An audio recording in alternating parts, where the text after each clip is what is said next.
आप मुझे या तो मेरे पेरेंट्स के साथ भेज दीजिए या फिर आपके चैम्बर में यहीं पर मुझे मार करके और गाड़ दीजिए आप। दुर्भाग्य ये है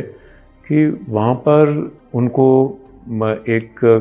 काफिर के टैग के साथ में बिल्कुल देखा जाता है और यहाँ पर एक पाकिस्तानी के टैग के साथ में देखा जाता है। नमस्ते, मेरा नाम हिंदू सिंह सोडा है। मैं एक पाक विस्थापित परिवार से हूँ और जो वहाँ पर हालात रहे उसकी वजह से मुझे और मेरे जैसे कई परिवारों को विस्थापन झेलना पड़ा और अभी मैं पिछले 25 वर्ष से पाक विस्थापित जो शरणार्थी की हैसियत से यहाँ पर रह रहे हैं उनके साथ में काम करता हूँ। मैं तो एक वहाँ विद्यार्थी था और 15 साल की उम्र में जब मैं 10th में पढ़ रहा था तब मेरे को अपने परिवार के साथ में माइग्रेट होकर के यहाँ पर आना पड़ा। 47 का जो पार्टीशन हुआ हमें पता भी नहीं चला, हमारे साथ में मुस्लिम्स भी रहते थे तो वो भी एक बहुत भाईचारे के हिसाब से रहे और एक रिकॉर्ड है हमारे वहाँ का कि मतलब कम से कम 71 तक, जब तक हम लोग वहाँ से एक विस्थापित होकर के और शरणार्थी की हैसियत से यहाँ नहीं आए, तब तक एक भी हिंदू मुस्लिम का ऐसा दंगा नहीं हुआ जिसमें किसी को भी जान गंवानी पड़ी हो। हालांकि मैं ये ज़रूर यहाँ पर कहना चाहूँगा कि बाकी इलाकों के अंदर तो 47 में जो हैवानियत का नंगा नाच हुआ वो पूरी दुनिया के सामने है कि किस ढंग से इंसानियत तार तार हुई थी और किस ढंग से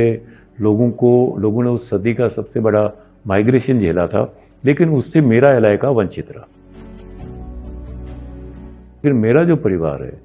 वो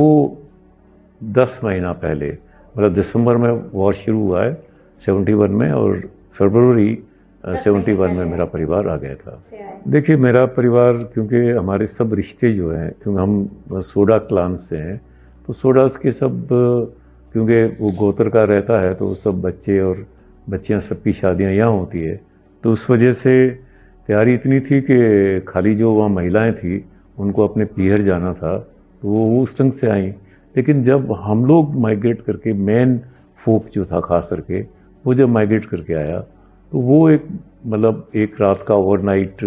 ऊंट घोड़ों का सफ़र था। उसमें लगभग 250 से 300 लोग एक साथ आए। वहाँ एक जो सांप्रदायिक सौहार्द का सदियों से चली आ रही थी जो रीत थी, उसकी सबसे बड़ी एग्जाम्पल ये है कि आज भी जो कोठड़ी है उसको ऑक्शन करने के सरकार के इरादे के बावजूद भी वहाँ के लोगों ने उसको एक अपनी विरासत मान करके किसी ने नहीं खरीदा और वो आज भी हमारे परिवार के नाम से है। मेरे फादर के बदकिस्मती से कैंसर डिटेक्ट हुआ और उनकी ज़िंदगी मखसूस है, बहुत कम समय के लिए है। तो मेरे पास में यही चाह रहा था कि मैंने उनको एक दिन भी, 1 घंटा भी अकेला नहीं छोड़ा और वो मुझे 6 महीने नसीब हुआ, लेकिन मुझे कम से कम ये इत्मीनान रहा कि उस बीच में मैं उनके पास में रहा।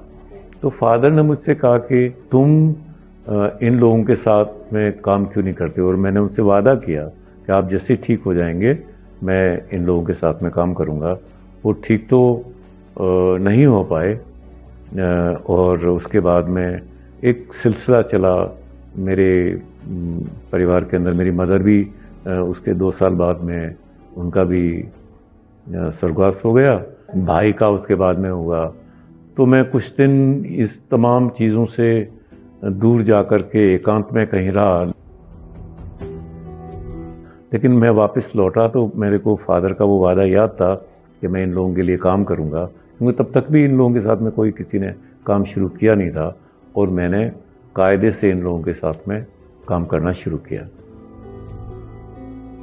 देखिए धार्मिक उत्पीड़न और भेदभाव तो वहाँ पर रहा ही है। पाकिस्तान ह्यूमन राइट कमीशन, तो उनका खुद का जो अपना रिपोर्ट है वो ये कहता है कि वहाँ पर 1000 हिंदू लड़कियाँ जो है वो, मतलब माइनर गर्ल्स, खास करके लड़कियों में भी माइनर गर्ल्स का उन्होंने हवाला दिया है, वो 1 साल के अंदर जबरन उठाई जाती है, उनके साथ रेप होता है, उनके साथ में जबरन धर्मांतरण होता है, जबरन उनकी मैरिजेस की जाती है। वहाँ पर तो पाकिस्तान के अंदर जो माइनॉरिटीज़ हैं उनके लिए कोई ऐसा कॉन्स्टिट्यूशन के अंदर कोई प्लेस नहीं है जहाँ पर उनको सेंस ऑफ सिक्योरिटी मिले।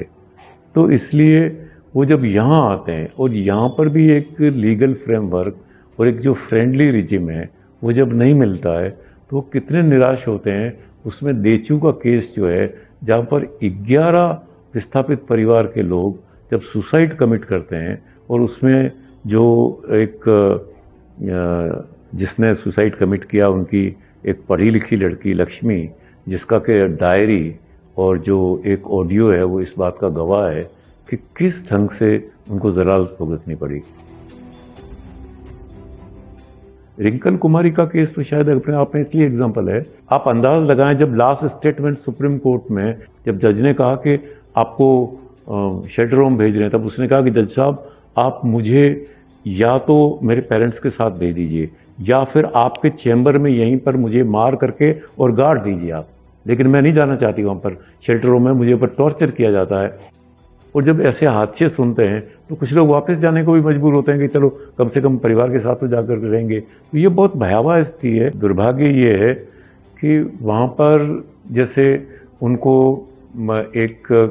काफिर के उस टैग के साथ में बिल्कुल देखा जाता है और यहाँ पर एक पाकिस्तानी के टैग के साथ में देखा जाता है, यहाँ हिंदू के टैग के साथ में नहीं देखा जाता है। तो ये सबसे बड़ी त्रासदी है कि आप एक मुल्क में काफिर हैं और एक मुल्क में आप पाकिस्तानी हैं। असेच आणखी व्हिडिओ आणि बातम्यांसाठी डाउनलोड करा दिव्य मराठी ॲप।